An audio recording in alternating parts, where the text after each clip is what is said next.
इस लेसन में मैं आपको बताऊंगी कि आप माइक्रोसॉफ्ट एक्सेल में अपनी शीट को प्रोटेक्ट कैसे कर सकते हैं, यानी उस पर लॉक कैसे लगा सकते हैं। तो देखिए समटाइम्स ऐसे होता है कि आप कुछ डाटा एंटर करते हैं, जैसे कि ये मैंने सपोज एक छोटा सा डाटा आपके लिए बनाया है, इसमें मैंने कुछ नंबर्स लिखे हैं, ये एक रिजल्ट है। मैं चाहती हूँ कि मैं किसी को ये देना चाहती हूँ कि वो वेरीफाई कर लेंगे नंबर्स बिल्कुल ठीक एंटर हुए हैं, लेकिन मैं ये भी चाहती हूँ कि मैं इस शीट को प्रोटेक्ट कर लूँ, इस पर लॉक लगा दूँ ताकि कोई इसके नंबर चेंज ना कर ले। तो उसके लिए बहुत ज़्यादा आसान फीचर्स हैं। जैसा कि मैंने आपको बताया कि माइक्रोसॉफ्ट एक्सेल में एक फीचर को यानी एक फंक्शन परफॉर्म करने के लिए दो या दो से ज़्यादा मेथड्स हो सकते हैं। मैं आपको टू मेथड्स बताती हूँ। सबसे पहले आपने रिव्यू टैब पे जाना होगा और रिव्यू टैब में आपको प्रोटेक्ट ग्रुप में प्रोटेक्ट शीट का ऑप्शन है, इस पे आप क्लिक कर दें। यहाँ ये आपसे पासवर्ड पूछेगा। यही सेम काम आप कर सकते हैं। होम टैब पे जाएंगे, होम टैब पे सेल्स ग्रुप में आपके पास फॉर्मेट का ऑप्शन है, आप इसको ओपन कर लें। यहाँ आपको प्रोटेक्ट शीट का ऑप्शन नजर आएगा, इस पे आप क्लिक कर दें और यहाँ ये आपसे पासवर्ड मांगेगा। कुछ भी आप पासवर्ड रख सकते हैं, लेकिन आपने किसी को बताना नहीं होगा, ये सीक्रेट पासवर्ड होगा और ये स्ट्रॉन्ग पासवर्ड होना चाहिए। यहाँ मैं सिर्फ आपको समझाने के लिए बता देती हूँ, मैं सिंपल 123 लिख रही हूँ, आपने नहीं लिखना 123 और फिर यहाँ ओके कर दें। ये आपसे कंफर्म करेगा, यानी आपने दोबारा लिखना होगा पासवर्ड और ये आपके पासवर्ड लगा दिया।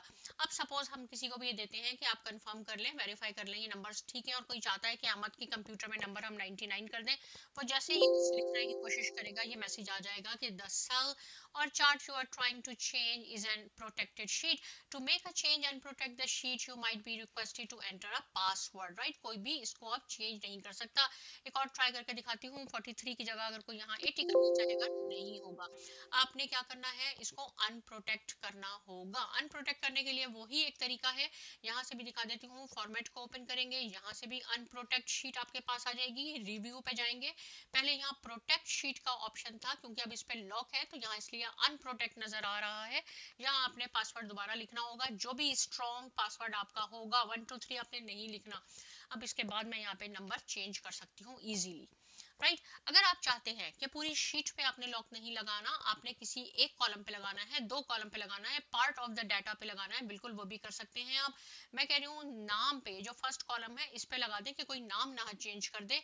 तो जिस डाटा पे आपने नहीं लगाना उसको आपने सेलेक्ट करना है, राइट क्लिक कर लें। यहाँ आपके पास फॉर्मेट सेल्स का ऑप्शन है और फॉर्मेट सेल में आपके पास ये प्रोटेक्शन का ऑप्शन होगा। आप यहाँ देखेंगे कि बाय डिफॉल्ट यहाँ चेक मार्क होगा, आपने इस चेक मार्क को यहाँ से रिमूव करना है और ओके करना है।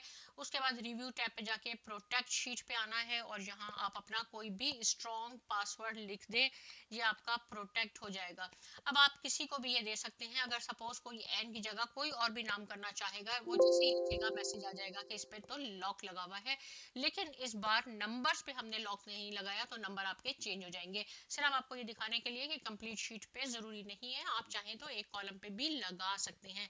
अब आपने क्या करना है, इसकी प्रैक्टिस करनी है। साइमा एकेडमी को सब्सक्राइब करना है, लाइक करना है, शेयर करना है।